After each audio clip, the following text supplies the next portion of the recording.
Governor Greenwich, the central banks of Barbados and the Bahamas successfully process a cross-border payment using their respective currencies, without the need for an intermediary currency.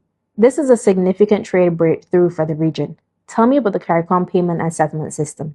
This is a system based on similar to the Pan-African payment system. Also, there's a system just set up in Asia. These are systems whereby within a region, you're able to trade using your local currency as opposed to having to source a vehicular currency. What that means in English, a hard currency, the US dollar, right? So let me explain clearly how it works. If a person in Barbados, farmer in Barbados, wants to buy some bananas from one of our ECC or neighbors, say St. Lucia, currently the bananas are pricing, even though in solution dollars, ECCU dollars, they are priced, they will be quoting US equivalent or even converted on the invoice. So the farmer in Barbados says $100 US dollars, bring $200 to his commercial bank and gets $100 US dollars, not in cash, but to wire, through a wire transfer.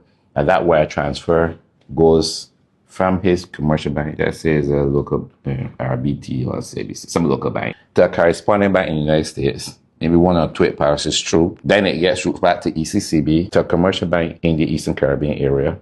And then it's converted to Eastern Caribbean dollars and going to his account. So you see this long process where you need US dollars at both ends. And of course, there's delays, that's time.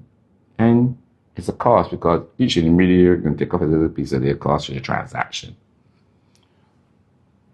Introduce the CARICOM payment system and payment settlement system. A network between the central banks, that a payment platform. The farmer now goes to the commercial bank with his 200 Barbados dollars, because that's the cost when you convert to ECCB, the Eastern Caribbean dollars. The farmer goes to the commercial bank upload it to the CATS payment system. CATS payment system recognizes that it is a transaction for St. Lucia. And within a few seconds, the money is paid to his account in ECCB dollars. So knowing a way around that, they did convert to US and reconvert. So one, time is shorter because a few minutes. And two, there's no intermediate fees happening. It goes one way, Barbados dollars, went in the bank, the system convert to ECCB. And once we get that going more in the region, it won't take very much for you to imagine, since it's built on the Pan-African payment system.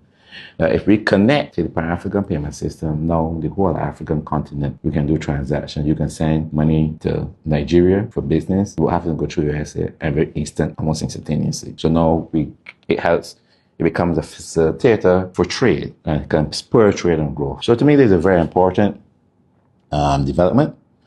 We still have to test out to make sure the rules are consistent, what the implication in terms of governing, etc. But once working, this will definitely be a game changer.